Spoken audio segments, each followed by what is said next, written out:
Star Trek Strange New Worlds Season 2, the finale, Episode 10. That's right. That's right. Finale time. We've reached it. We've talked about every episode of the show, having a huge blast talking about it. And now it's come to an end. It's kind of sucky because I don't know what's on the horizon for me to talk about episodically now. Like, what other TV show do I want to do? I don't know. Interesting. But here we go. It's the finale. This is, I don't know if it's like the allotted finale where we've been like leading up to it. It feels like a lot of the central storylines we've been playing with are coming to a head, which it should be doing because that's what the finale is about. And not only does this finale stay true to what the Strange New Worlds has been doing, it stays true to what Star Trek is about. And it does a really, really interesting thing at the very end where I'm like, oh, it has been a long time. Let's just bury the lead. It has been a long time since a to be continued has pissed me off that much. Where I'm like, you gotta be kidding me. I don't know when we're getting the third season. I know it's gonna happen because the show's doing good and people like talking about it. But I mean, it's probably not gonna be till 2026, right? Like, it can't happen that soon. Maybe 2025 if things go right. I hope so. It's kind of weird, but man. Unless they filmed these back to back. I don't think they did, though. It's a to be continued episode, which is insane. This is Attack of the Gorn. That's what we're doing. Another Gorn one. I think did we end the first season on a Gorn one? No, because that was a time displaced one, right? Yeah, I think that was like a time displaced one. And the episode before that was a Gorn one. It's the Gorn again. This time we are helping. We open up with like the Cayuga, and that is the ship that Patel is on, and she is like just down on the ground, helping this colony that's living on like a nearby planet, and they like themed the planet after like the early Midwestern century where it's like everything looks like we're filming it on real locations, just on the streets of wherever we're filming, which is great. I love that. That is in keeping with Star Trek. And we see that Chapel's down there helping out because they're trying to get like vaccines and medication. Perhaps they are working on a cure to a pandemic or something. Either way, they're fixing like this place that looks like Earth. And then suddenly they lose communication with their ship. Their teleporter is down. Everything is down. They lost all of their technology. Nothing's working. And then a Gorn ship comes in, desolates the planet. It goes dark within minutes. And I'm like, hell yeah. I love the use of the Gorn in this. It feels very like they're doing a xenomorph thing, or kind of like AVP where they're mixing like the ideas of the Predator and like the hunting ideology with the fear and like the spit of a xenomorph, which works. Look, I do love a classic Gorn, that stupid big bulbous costume that Kirk uses two fists on. I love that. I have a mask of that just off to the side here in one of my huge bins with all my shit. I love that Gorn. But if we're going to give like a spindly little freak that wears an oxygen mask, I'm here for that too. That is such a cool concept for the Gorn to deal with. I'm on board. I want to see that. But as the planet goes dark, Patel is having a conversation with Pike. And he's like, we just lost communications. And we just lost communications to everything. Like, our communication's not working. We can't do anything. We're sitting ducks too. And Leon's like, yeah, this is the Gorn.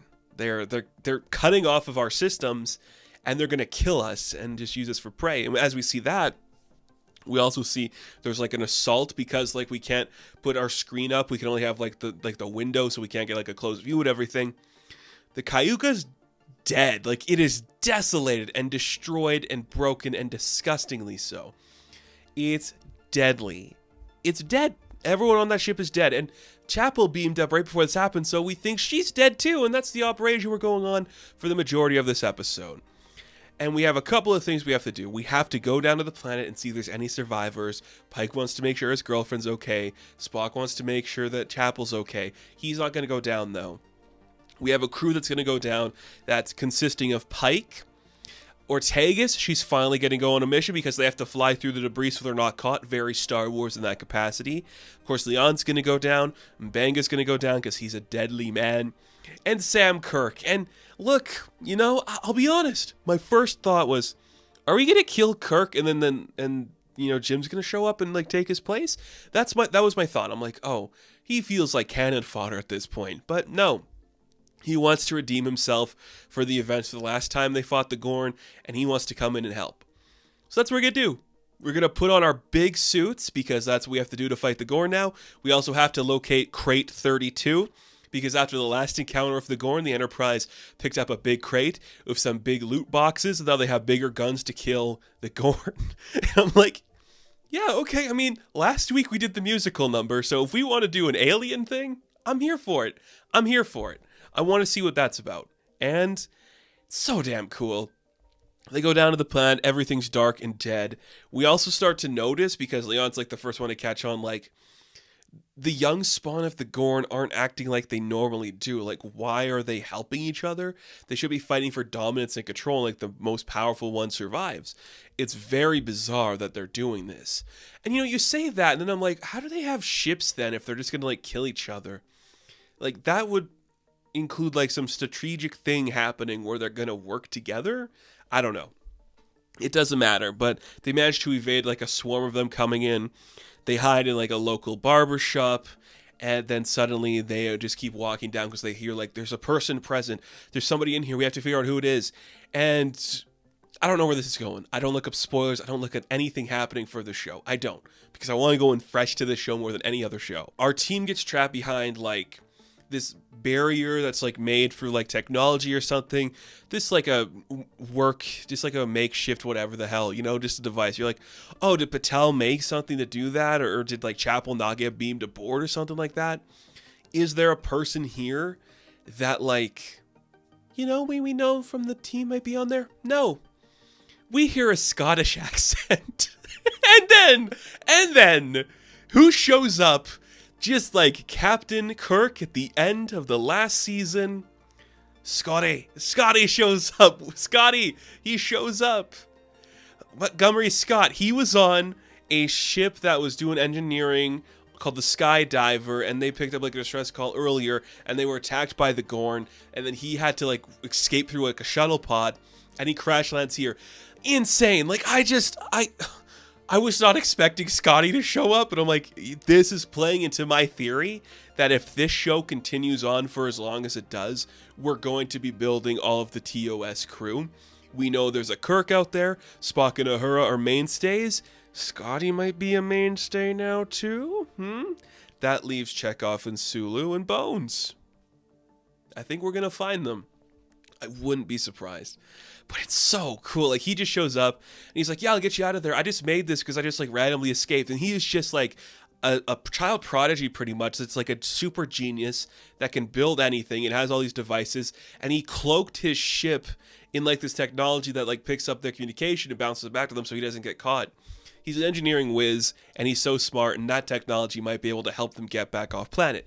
And you're like, okay, Scotty? Okay, cool, he's here. Meanwhile, on the Enterprise, everyone's trying to come up with like a plan to destroy stuff.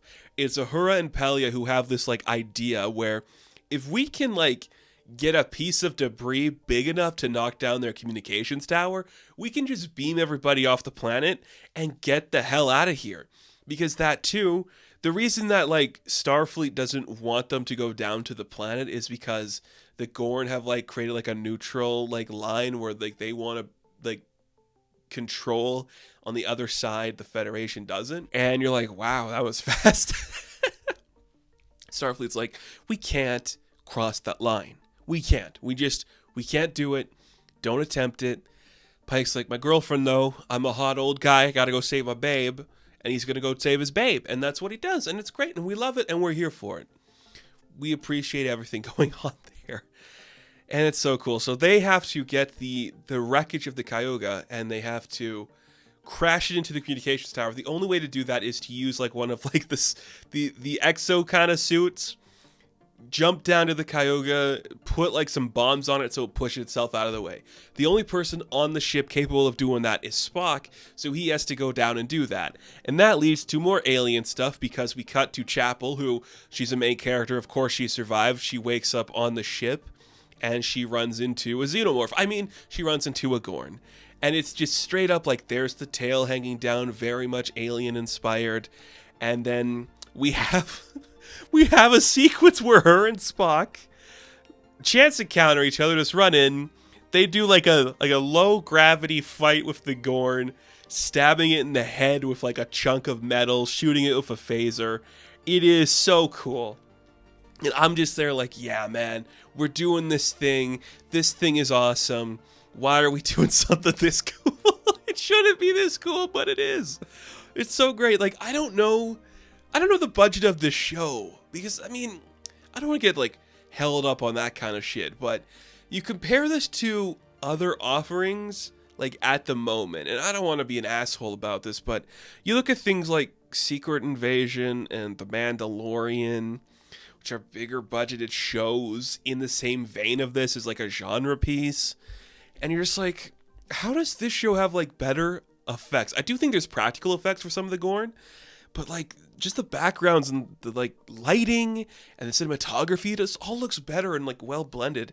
I guess it's just like a Paramount thing where they just use like a different type of VFX team, I'm guessing. I don't know, it's very weird. It just looks so good. And they kill the Gorn and they blast off with a ship that they are setting bombs on. And they're going to save each other. And they energize back onto the Enterprise, and nice little moment. You think they're going to kiss, but you see Chapel's like, there'll be plenty of time to talk about this later. Right now we have things to do.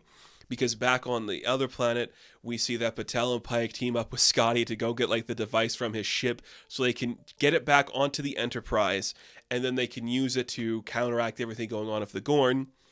And that's where she reveals to them after they're like attacked by Gorn that she was like bitten, I guess. They do like the zombie kind of thing where it's like hiding in plain sight as like a zombie. But she's kind of infected with like Gorn stuff, so she's probably going to die. But Pike's not going to have that. So just coincidentally, the Cayuga crashes into the tower. They're all able to get beamed up. And they get beamed up. Pelia reunites with Scotty because, of course, he's one of her top students. And he's like, I got to get this thing into the thing. We got to use it to build the stuff. To fight the Gorn. I can't do a Scotty. Who's that young actor playing him? Doing great. I love him. What a great guy. He is like closer towards the Uhura age, which I do think in like the TOS, he's probably a little bit more in line with, you know, Bones and Kirk. But whatever, it's fine. I'm here for it. They get beamed aboard. They're going to beam everyone else aboard that's still like down there, like Leon, like Sam Kirk, like M'Benga, and Ortegas, and all the people of the colony that are still down there. And they try to beam them up, but we lost signal. There's like nobody left on the planet. Oh shit, they're beamed up by the Gorn. Shit, they're gonna die. Those people are gonna be stuck there. And then they have orders from Starfleet to leave, or else there's gonna be damage because a Gorn frontal assault is imminent, and it comes in. They're taking damage. They're destroying the planet. Everything in the area is being decimated. If Scotty and Pelia can fix the situation, maybe something good could happen. But the episode ends with Pike staring off as the massacre, parts of his crew and innocent civilians trapped on a Gorn ship that's destroying everything in the path. Lives are being lost, destruction is happening, and he's being told to flee. And then it fades to a to be continued. And I'm just like, you son of a bitch. Like, I have not been that affected by it to be continued in so damn long. Like, just to have me, because I know we're near the end of the episode. I'm like, we're wrapping up pretty quick. I mean, I guess it's a job well done. Nope, we messed up, and the Gorn are going to kill everything. And then it's just like, we're done. Wait till next season, whenever that happens. My God. My God, you did it. You managed to surprise me. That's really cool. I'm just like, wow. This did a lot of things I wasn't expecting. Really intense Gorn stuff, which I appreciate. Scotty showed up. That's really cool. I mean, this show continues to impress. It has done nothing but good shit since its conception, and every time a new episode comes out, I'm just blown away by it. And this finale, it ramps up the stakes and the tension more so than the entire season. We've had a lot of fun this season, a lot of hijinks and silliness, but then it perfectly switches tone to be this, where everything is lost. He might lose his girlfriend, he's going to lose his crew, he's going to lose everything. He might lose his rank at Starfleet if he acts on this impulse. And the crew's waiting for his order, and we need to hear it, but we don't. What's he going to do? What's he going to decide to do? We don't know. We'll never figure it out. It's insane. I cannot wait to talk about this show some more. when it comes back, whenever it's going to come back. But as it stands, I want to thank you all for watching this show of me and watching these reviews. As it stands, though, this is my favorite series of 2023. I don't know if we'll top it. I don't know if we'll find something as good as it. It has been incredible from the get-go, and has managed to impress on every conceivable level. I doubt this will be the last time I talk about Strange New Worlds this year, but if it's the last video you watch of me talking about it, just know this is what genre television should always feel like, and it's something we rarely see anymore. It's that good. It's that freaking good. And hey, this show's awesome, so thank you all for watching these reviews. Be sure to like and subscribe to the channel. As always, you can check me out on Instagram, TikTok, and Twitter. And as always, I will catch you in the next one. Have fun. Stay safe.